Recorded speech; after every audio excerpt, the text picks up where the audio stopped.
am going to start us off. Okay, now I'm going to start us off. This is my one chance not to have to wear it for the whole time, because I'm not going to be the one who's speaking, but I have to have it on so you can all hear me.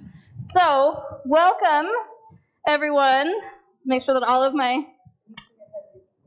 That's okay. I'll just hold it really, really close when I need to talk.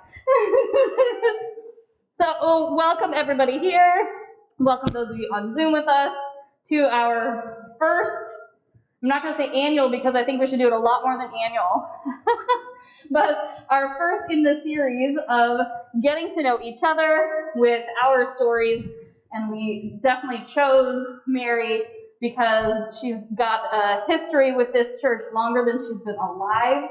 And so that is always... Not quite. Not much longer.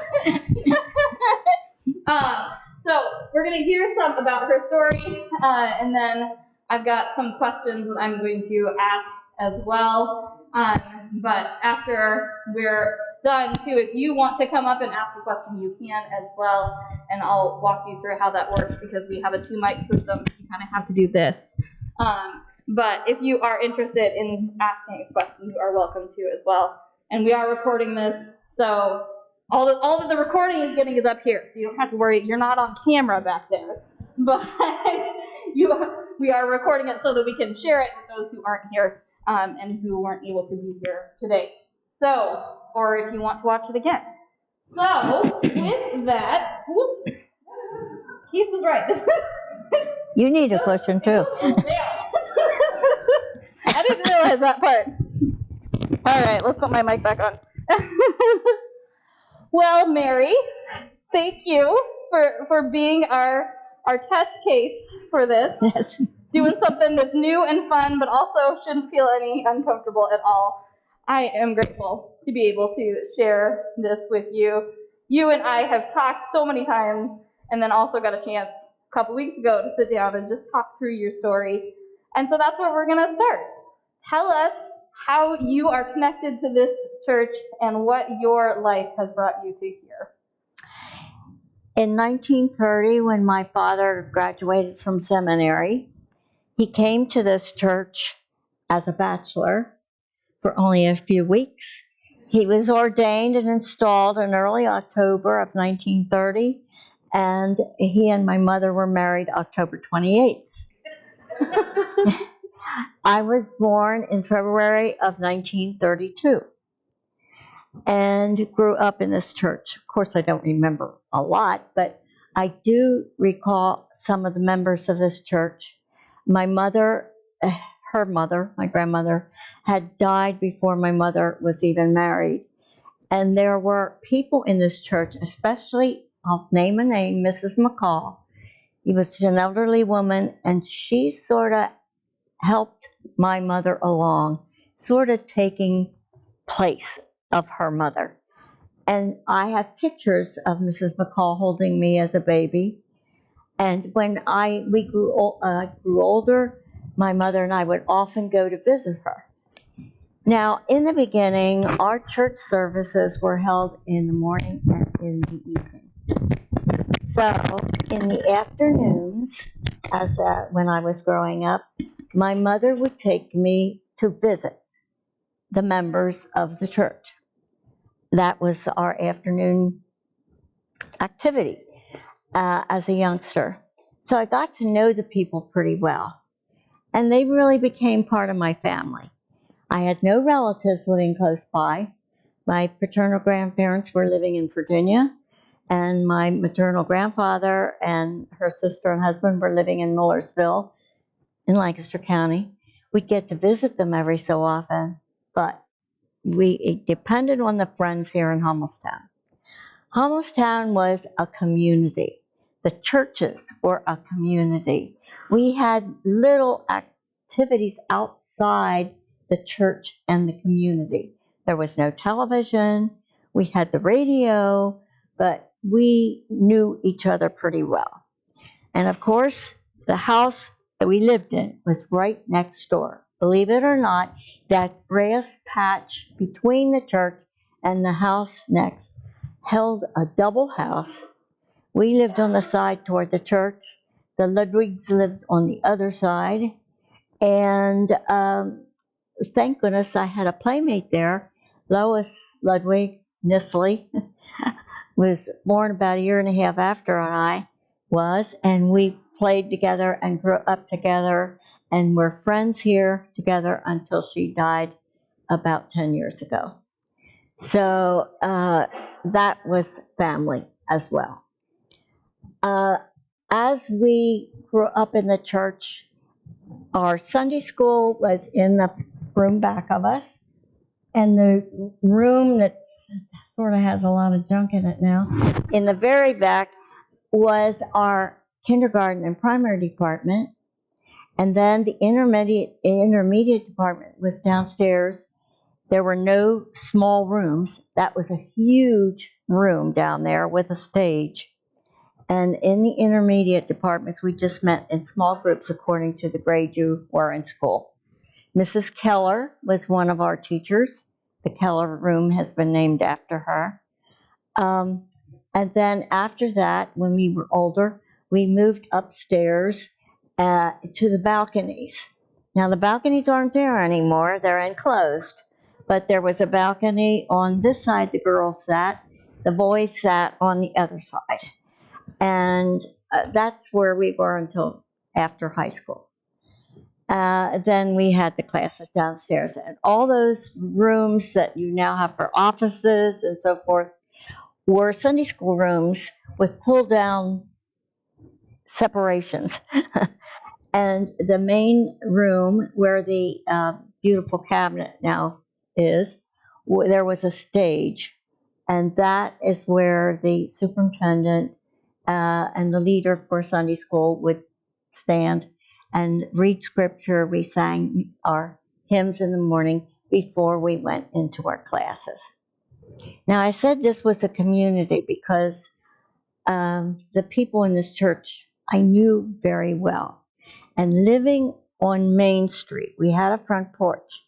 And I got to know people in the community as well, because the front porch in those days was a very important part of our life. And people would be up and down the sidewalk, and I'd get to meet so many different people from not just our church, but all over the community. And my father and Pastor Fagley were very good friends. He was the minister at Trinity, which is now the Methodist, used to be the United Brethren Church.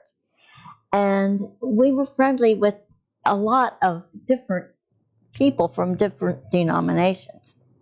At any rate, during the Depression, we had a lot of hobos, and they'd come around for meals, and my mother did feed people. They also came to our home for money or clothing, and some members of our church were in dire straits. They were out of work. My father did not have a study in the church. The study in the church used to be that little room we go through to come between the Sunday school and church. That was the master study. The one that takes about 4 steps to walk through. Yeah. There was a desk in there. So because our house, you could see that it wasn't very wide. You went living room, dining room, kitchen. Upstairs there was a master bedroom, hall the whole way down. My father had the back bedroom as his study. So when people came to visit or to talk with him confidentially, my mother and I had to go to the kitchen and close the door. That's where we sat. Because we had no other place to go. But there were people who came in who really needed help. And we also had some people in our church who would come around. They'd sell candy. They made peanuts and whatever they could do. It came to be when World War II started. I didn't think about it at once, but I realized there were no hobos coming around anymore. And I asked, where are the hobos? And of course, they all had something to do. By that time, they had work. I do remember Pearl Harbor. My mother had no washing machine, but Mrs. Ludwig did our laundry. Every Sunday night, we'd cross the banister, just hop over the banister, go into her house, and take our laundry. Well, the war started. I mean, Pearl Harbor was bombed on a Sunday. And we heard on the radio when we were at the Ludwig's house. So that started a real different era here in Hummelstown. Again, the community was essential. And all the people in the churches were essential. My dad was a airplane spotter. The next door neighbor was an air raid warden. They helped giving out ration books. We had rationing at that time for gasoline and also food stuffs. We had a lot of spam at that time. It's the first time I remember spam. Might have been there before, but I can't remember it. And we just all did something for the war effort. My mother made soap out of bacon fat. And in school, we'd be given half days off to go collect metal or newspapers, or we'd go from house to house with wire wagons collecting things for the war effort. We also learned to knit. When I was in 4th grade, they took us to the last class of the day. We went into a room and they taught us how to knit squares to make Afghans for wounded soldiers that would come back. We had air raid drills, and I know at one time I was at a school function in the gymnasium, and the air raid siren went out.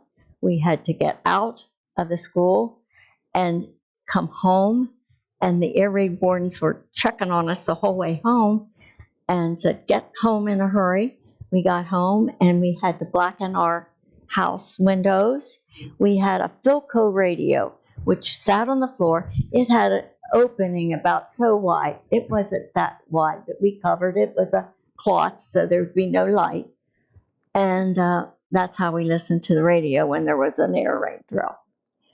From then on, until I was in, I guess, 7th or 8th grade, when President Roosevelt died, that was very important for us too. Because in my lifetime, he was the president. He was in for 4 sessions. I knew no other president. And I heard the news on the radio, and I went to take my piano lesson.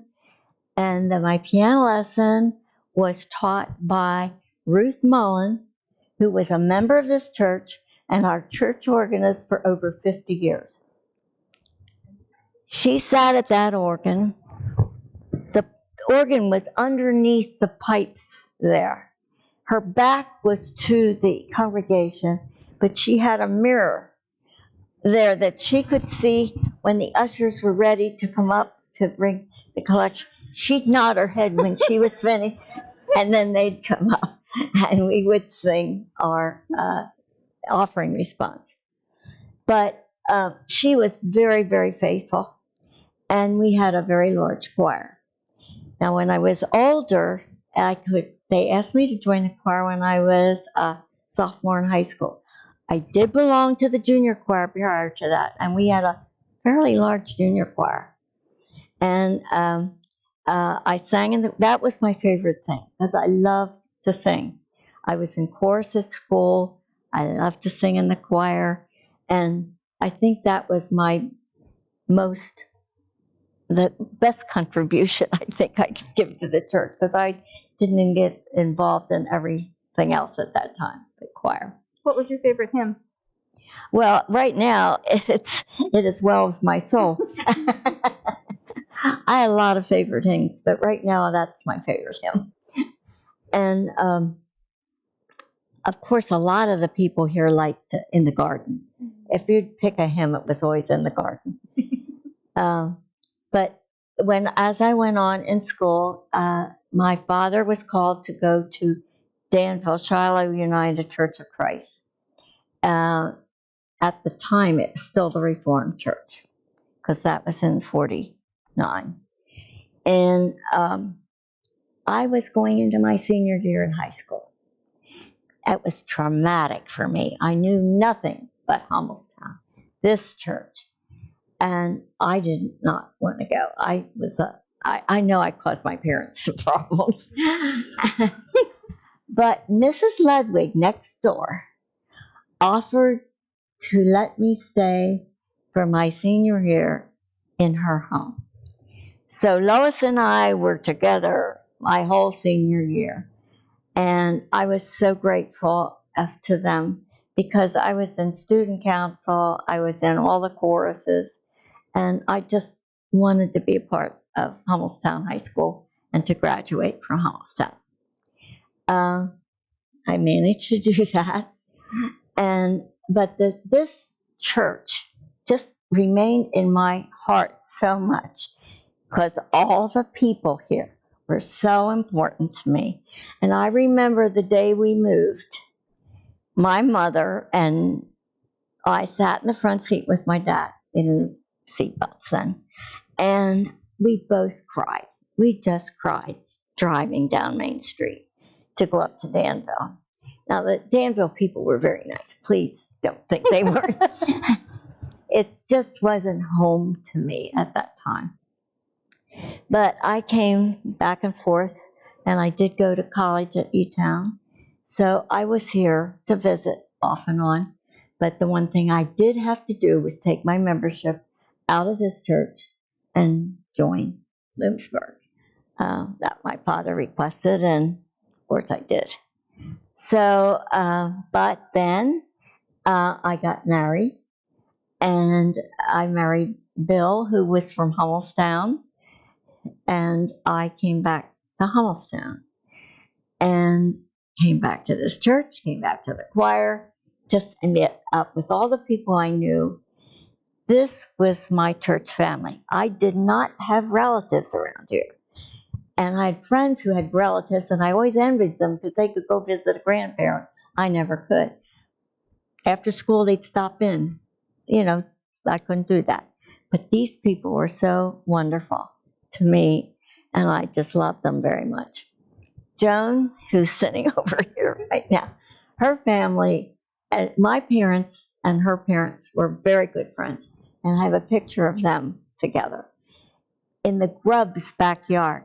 Now, the only way you'll know the Grubbs is when the Victor Grubb flower, they put flowers in the church every so often, but the Grubbs were very good members of this church too.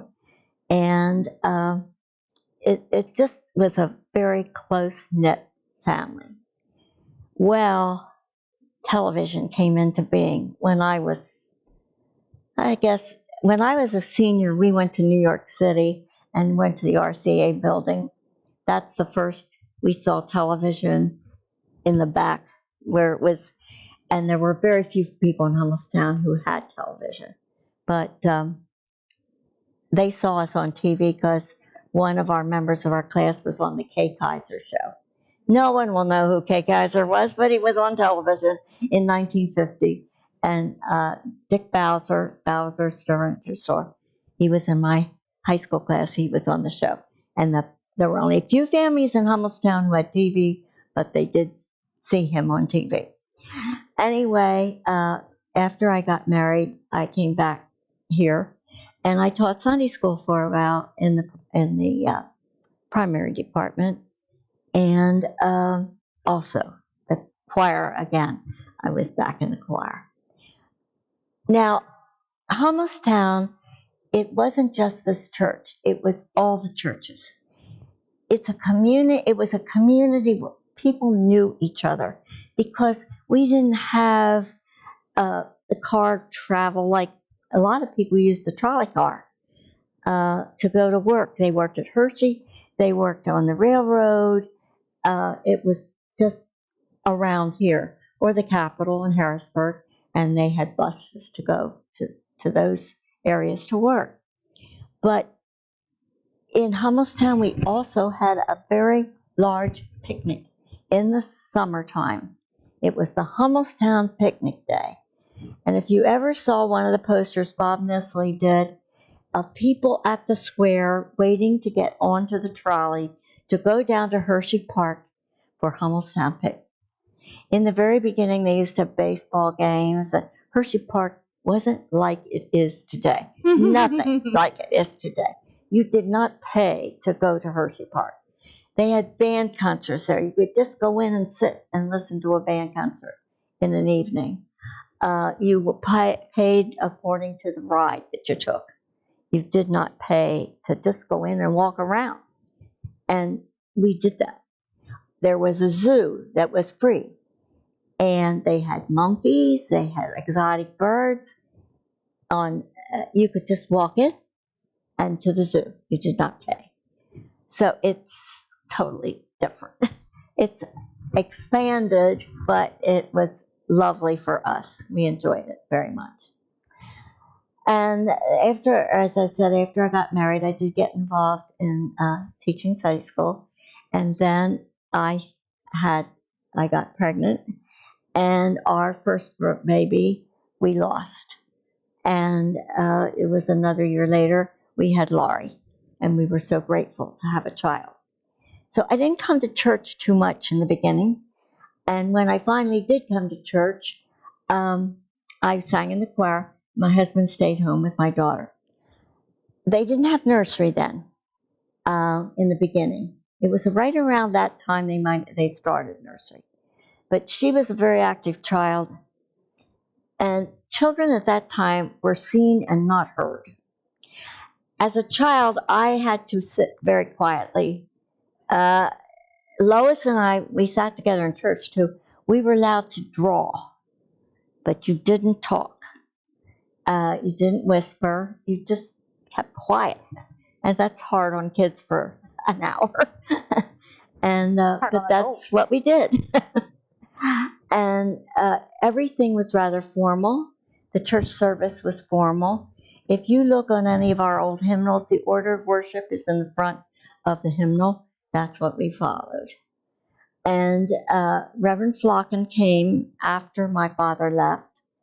And he was a good pastor. He was very well educated, very smart. And when I lost our first child, I really had a problem dealing with that.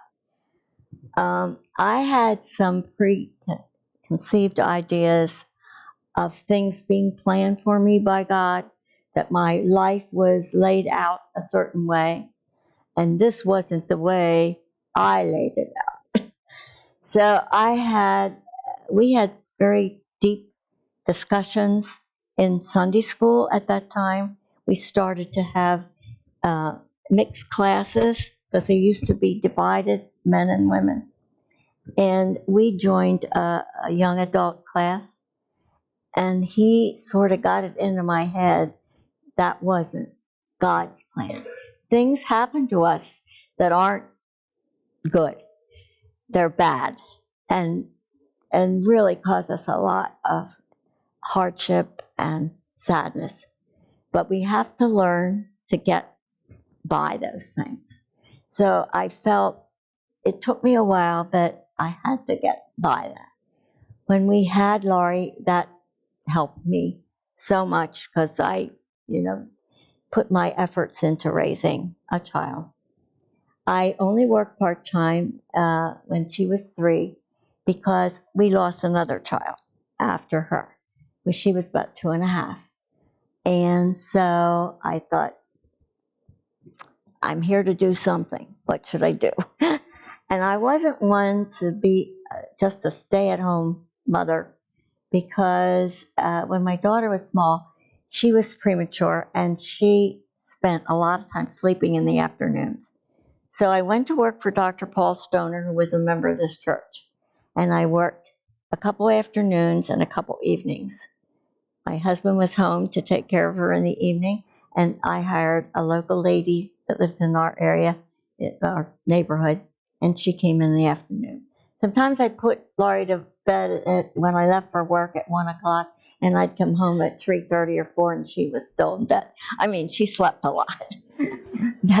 So it worked out fine. And then when I still stayed very active here. Finally, when she was in school, we brought her to church. And even then, we had a little trouble keeping her mouth shut. She knows she was hyperactive. Anyway, second She grade. up there laughing at you? She's up there laughing along with you. She's on Zoom with us.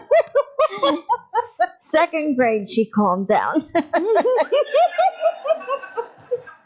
But I think that's about the time they started having nursery, because I did take her to nursery sometimes. And we also started having Bible school when I was still in high school. When I was younger, this church did not have Bible school. I went to the UB church to Bible school. But then we finally started Bible school. And I used to help in the summertime I was in high school. I'd come over and help with Bible school. So anyway, as the church grew, I think we had 450 members at the time, I remember. And at Christmas time and at Easter, of course, those were the two times. It was always packed. Mm-hmm. And they would bring chairs in the back. It would be so full. And there was a man in our church who would decorate our church at Christmas. If you ever see pictures, if you ever look through some of the pictures back in this cabinet, he had arbors and he had decorations. You wouldn't believe. We don't do that anymore. But he did it himself. His name was Burridge. And there were Burridges who belonged to this church. And that's what he wanted to do, so he did it. Christmas, we usually had a cantata. And we had as many as 15 members sometimes sing. And one year, Ruth Mullen decided she wanted to have an orchestra. Well, there were some people who played instruments here, but she got some friends. I told you we were a community. She got people from the UB church to come down and play their trumpets. and we had an orchestra for that cantata. That was a spectacular cantata. And it just, well, as I said, we were a community. I knew so many people. I knew all the people on Main Street from the square out on the East End. I didn't know all the people on the West End. But you could be free to roam. I wasn't afraid. Lois and I would walk out to the West End in the evening when we were kids, and we weren't that old. We were in grade school. We walked out to the duck pond near where the park is now, the Shope Garden, the trail there. And that would freeze over in the winter. We walk out there to ice skate. It just was a real nice place to live. Of course, we were close to Hershey Park. We could get on the trolley and go down. The swimming pool, before Hummelstown had its own pool, that's where we went. 50 cents to get into the pool. So it was a nice place. Danville was a little far removed, and I really missed some of those things, but that was okay. They were nice people up there.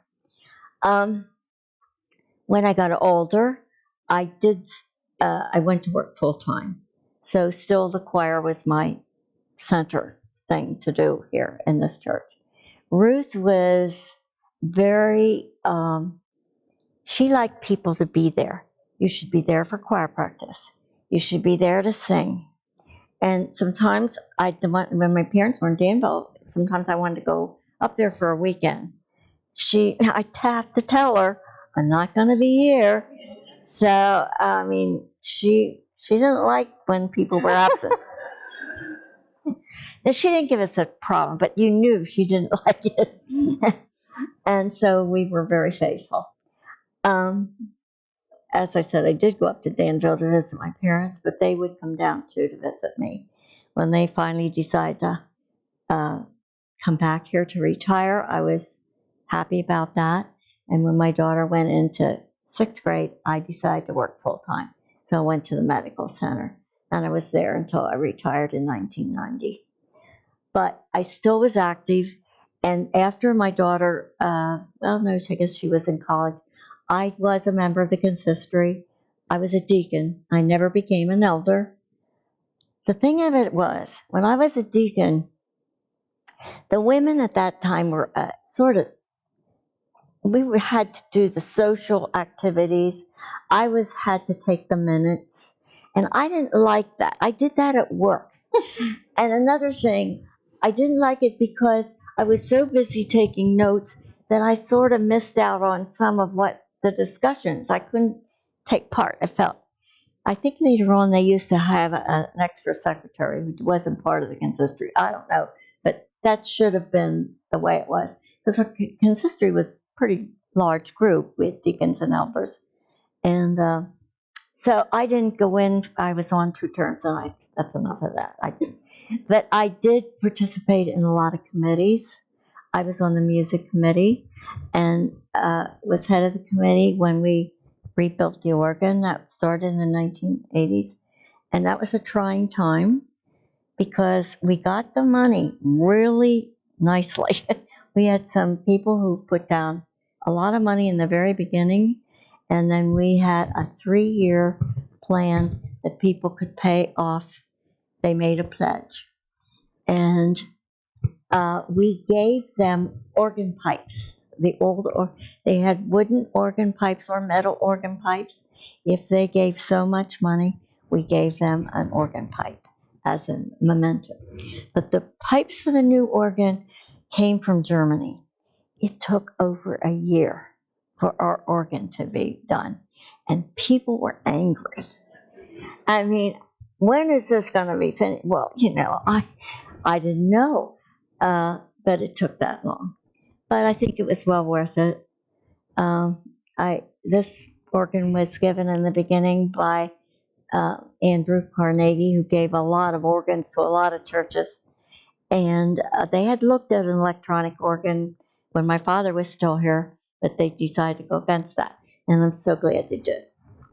Anyway, that was the organ. Then we had the windows, and I was chair of the first window committee that just decided to put on stained glass to protect the windows. And again, we had, what is so important, if you're going to have a money-making project, you ought to plan ahead and not wait till the last minute. You should start getting money before you even start, or at least pledges for money, because that was very successful, and we got the money for that. I think some of the things we did, we had to do them, and then it was harder to get money. But I must say, at that time, we had some fairly wealthy people. That's not the case nowadays. Most of us aren't in that category, and they could give money ahead of time. But also, in the beginning, when my father came here, they didn't give much to benevolence. So that benevolent fund started, he thought it was very important to give to benevolence. So we had envelopes that had benevolence on one side and general on the other. And we all do that now in these outreach programs that we do. That's benevolence as far as I'm concerned. And so all those things are so important.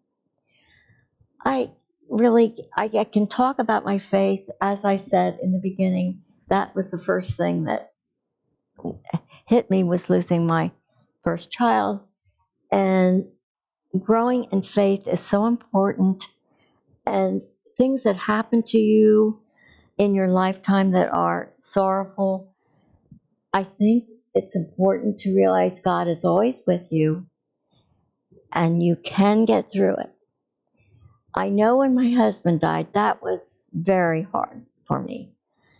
But I kept telling myself, and I got through it the first few months because people in this church were so kind.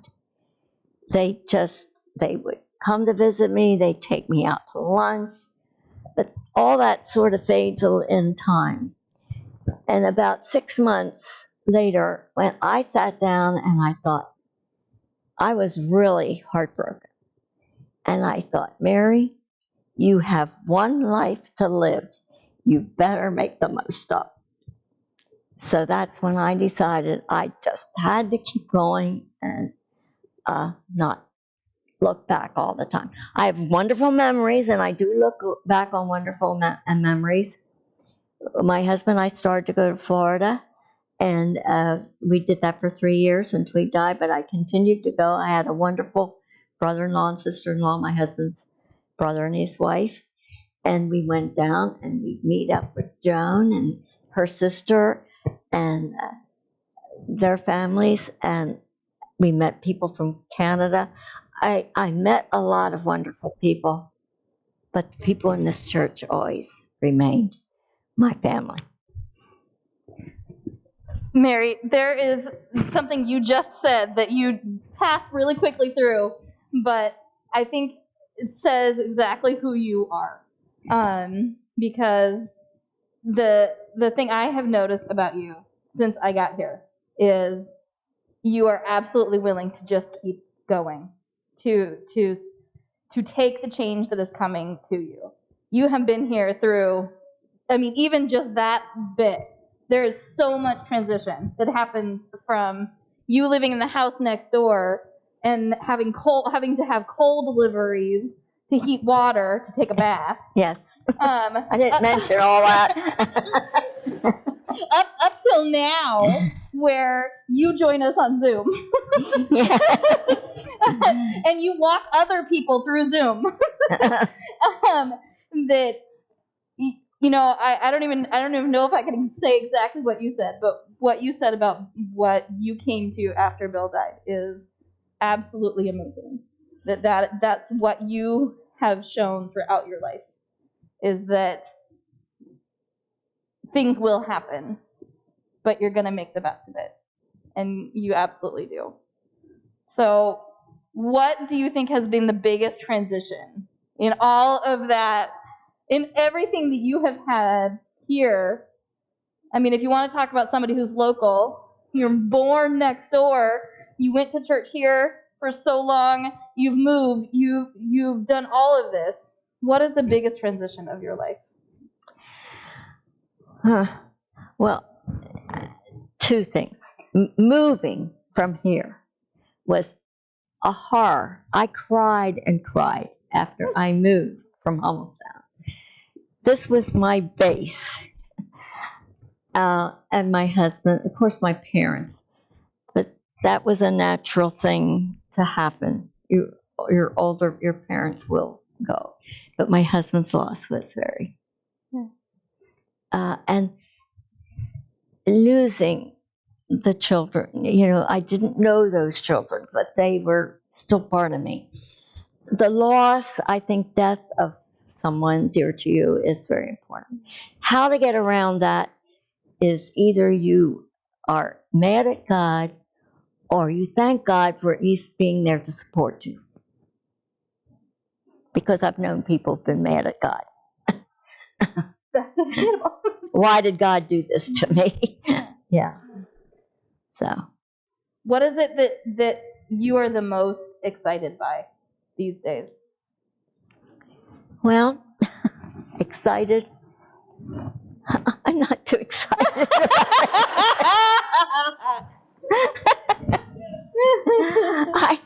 I am just grateful I can be up and walk around.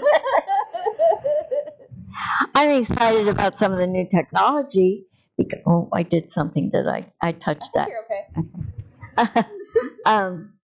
I'm excited about the new technology. Not much can be done for my eyes, but a lot has been done for my hearing. And I think it's wonderful that you can have these things to help you. I think it's good for some of these medications, surgeries that come out. A lot of people where I live have so many replacement parts that it's a wonder they're not the Iron Man. But it's really remarkable to keep people living and moving and doing things. And I'm so grateful for that.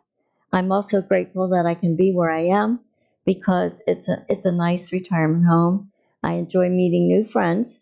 that was another thing. When my friend Lois passed away, I have lots of friends here, but Lois was my closest. I had no brothers and sisters. She and I were close. And I thought, what am I going to do? I was 80. I was still in relatively good health. I had a house to take care of, and I was getting tired of taking care of it. I had to put a new roof in 2 years. I thought, I don't want to do that.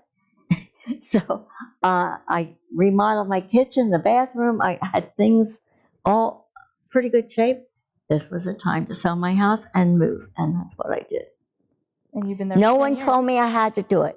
There are people in that home whose children have forced them to go there, and they are not happy campers. If you're going to make a move like that when you get old, don't wait. Do it. Do it when you can make friends at where you move. I mean, that's important. Does anybody else have questions? I know, Tyler, you wanted to ask one. Do you want to come up and ask Mary a question? No, now you're shy.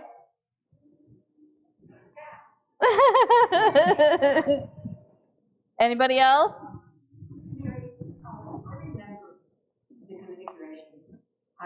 I guess it was changed between you and me. Being perfect. I can remember the way it is. I don't remember Mrs. Mullen and her face in front. How did she conduct the choir? She didn't conduct it. She used her head. You know, she was a mover. She'd sit at the organ, and this is how she played the organ. He was Dutch. Mrs. Muller was going like, you know, Nancy, that woman's going to be too proof to plump. Yes, she did. She moved. And she'd nod her head. She'd look back and nod her head. We didn't have a director. We didn't have anyone standing. You just sort of, we had rehearsals, and they lasted a while. And we had rehearsals, and we knew what we were to do. We would practice out in the Sunday school room, go over it maybe one time, but just to get everything straight, and we'd be back in here. And another thing, when they did that organ room over, that organ room is so full of pipes, you can't get through it anymore. But we used to be able to walk through there. And when we didn't have a procession, when we had a procession, we came across the choir, came across here and sat up in the choir. When we didn't have a procession, we came through the door, the organ room door, and came in. But we sat up there on benches. They took the benches out when Pat was here, and put the chairs in so we could locate them at different places. And we had choir gowns, and we had, you know. The only time we sang up here, I think in the one cantata we did up here on the steps. We had a lot of people, and they were standing. You gotta put them somewhere. Yeah. Another thing I must say, when I was in the choir, because I had to be there, when my daughter was coming to church, my husband and daughter sat together. I never sat with them, ever. That, I see now, I miss that. I didn't sit with my family at all. I was in the choir. Did we have another question? Did I see a hand? Yes. This is our first Sunday here, and I didn't know this before. We sat next to her. He made our. I couldn't hear what she said. But she said that this is her first Sunday here. Yeah. And she sat next to you for lunch, and you made their decision to stay here. Oh. I'm glad. You're very nice. Mary continues to evangelize for this church. Bring everyone in, right? 90 years young. Yeah. Mary, do you remember how many pastors have been here since you started? Well, it was my father, then it was Reverend Falcon and Frost. And wait a minute, I drew a blank. I drew a blank. Oh, Reverend Dahl was here 20 years. He was here the longest. Johnson was here 10. And then it was Densler, and then Priscilla Denham, and my dad was here 19 years. Densler was here about 7 or 8. Well, Billman was an interim between Flocken and Frost. He was a pastor, retired pastor from Harrisburg. He was lovely. I like that man. He had a sense of humor, just a little guy. And he was so funny. So along with the handful of actual called and settled pastors, then there's also the handful of interims. Yeah, we had quite a few interims. And Thelma remembers a lot of interims. I know there was one interim between my father and Flocken, who was a young man out of seminary. And he came, and George Ludwig was an elder. And he just liked this guy so much. And we would go up to the Bill's restaurant. It wasn't Bill's, it was Bale's at the time. After church, he'd take him for lunch. He wanted him to come here so bad, but he didn't. I don't know where he went, but No. This a young man we didn't know. He was from seminary. A nice looking guy. Nice looking.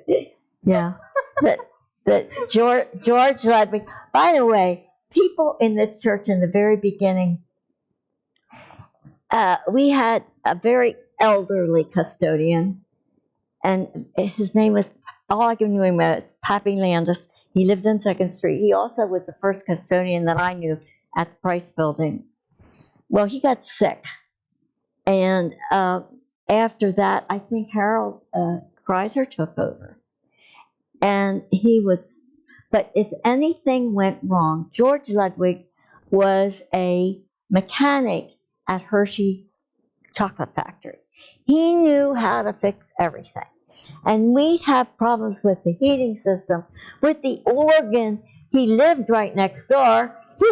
And my father would come along. My dad didn't do anything mechanically, but he'd come along. They were over here a lot at night, early in the morning, fixing things. So it would jury rig it until somebody could come and fix it.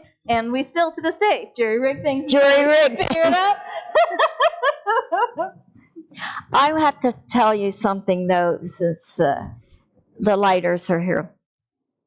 When I was just in elementary school, but higher, in 6th grade maybe, Ruth Mullen, who lived right next door to the lighters, she got talking to Mrs. Leiter, and Shirley was younger than I, and I was asked to go up and take Shirley to Sunday school.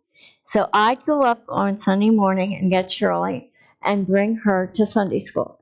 I can't in my life remember how she got home, because I don't know if I took her home between Sunday school and church or her mother came and got her. I just don't remember. She'll have to tell you that. But then after Shirley, the Matterns lived next door, and Gail, they were cousins, Shirley and Gail. And Gail, I started bringing Gail to Sunday school. Do you know how she got home? Okay, I probably took them home. I can't remember. Take them home. She will bring people here. Just don't make her take them home. But they lived right up the street now.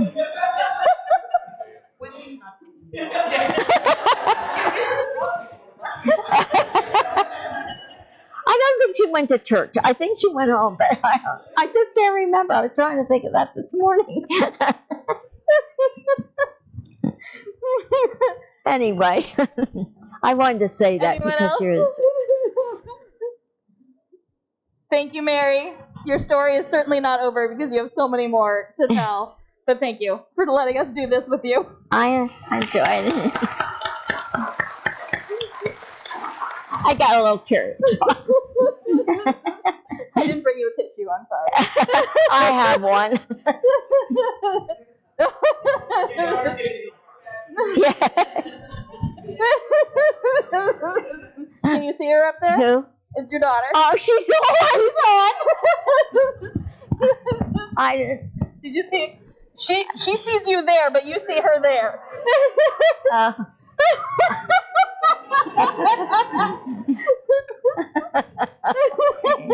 She'll call me. Yeah. All right. Well, I will officially call us to a close. Thank you all for being here. Thank you all for being here. Thank you for joining us. This has been a lot of fun, and we'll do another one and laugh more. Thank you. Thank you.